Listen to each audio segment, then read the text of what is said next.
नमस्कार, म इन्जिनियर बिक्रम शाही। हाल म खतर गाउँपालिकामा कार्यरत छु।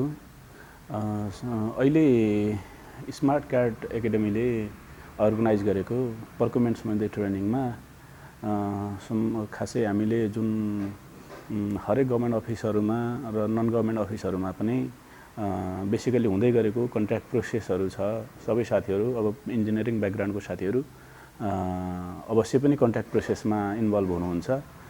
त्यसै पेरिफेरीमा रहेर के कस्तो गरिएको छ भन्ने कुराहरुको नै विषयमा कुराकानी भयो। जस्तै अब हामीले अब एउटा कन्ट्र्याक्ट गर्दै गर्दाखेरि अब एनसीबी मै जाउँ अथवा जुनसुकै अब कन्सल्टिङ सर्भिस होला, अब कन्स्ट्रक्सनको टेन्डर होला, एनसीबी होला, आईसीबी होला, त्यसमा चाहिँ चलाइराखेका हामीले गरिराखेका जस्तो नोटिस हैन, बिड नोटिस, अब त्यसको ओपनिङ, त्यसको इभ्यालुएसन प्रोसेस, यालो एजारे लगायतका कुराहरु को विषयमा यसमा चाहिँ छलफल भयो र यिनै कुराहरुमा डिस्कस भयो।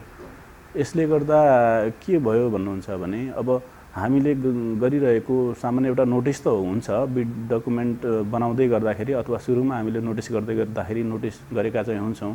अब त्योसँग कन्सर्न कुराहरु, अब नोटिसमा राख्नै पर्ने कुराहरु के हुन्छ, अब ओपनिङ गर्दाखेरि अब के कुराहरुमा चाहिँ ध्यान दिनुपर्छ, के हामीले गरिराखेका छौं हैन, लगायतका कुराहरु जस्तो इलिजिबिलिटी टेस्टमा के राख्नै पर्ने, के इभ्यालुएसनको कुरामा जानुपर्ने हैन, अब टेक्निकल इभ्यालुएसनमा के कुराहरुलाई चाहिँ ध्यान दिनुपर्छ टेक्निकल इलिजिबल हुनको लागि, र ती फ्रेमका कुरा र ती गरिएका फ्रेमका कुरालाई अब पब्लिक प्रोक्युरमेन्ट रेगुलेसनसँग चाहिँ अब हामी बाइन्ड अप छौं कि छैनौं, फलो गरिराखेका छौं कि छैनौं हैन। सार्वजनिक खरिद ऐन नियमावलीका कुराहरु छन्, सोसँग हामी चाहिँ अब अन्डरमा रहेर काम गरिराखेका छौं कि छैनौं, रिलेटेड छौं कि छैनौं, कहिले हामीले त्यो भायोलेसन गरिराखेका छौं कि अननोइङली पनि कहिले काहीँ गल्तीहरु भइराखेका हुन्छ, त्यो ठाउँमा छौं कि छैनौं त हामी भन्ने कुराहरुलाई पनि अहिले यहाँ पुनर्ताजगी भएको छ।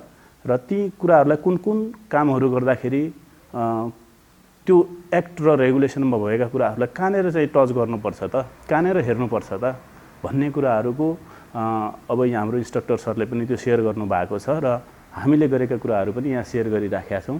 यस्तै पुनर्ताजगीका कुराहरु र थप हामीले चाहिँ अब जस्तो ठुलठुलो प्रोक्युरमेन्ट गर्दै गर्दाखेरि अझ अहिले हामीले गरिरहेको एनसीबी भन्दा आईसीबीमा के कुराहरु हुन्छ भन्ने कुराहरुको एउटा डिफरेन्सेस पनि हैन, कन्सल्टिङ सर्भिस गर्दाखेरि गर्नुपर्ने र वर्क्सहरु गर्दाखेरि गर्नुपर्ने कुराहरुमा डिफरेन्सेसहरु कहाँ छ त, ल्याङ्ग्वेजमा डिफरेन्स छ कि लमा डिफरेन्स छ कि भन्ने कुराहरु पनि यो शेयर गर्ने कुराहरु भएको छ।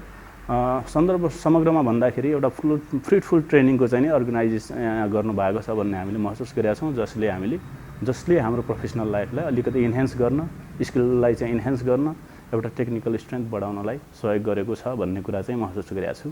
धन्यवाद।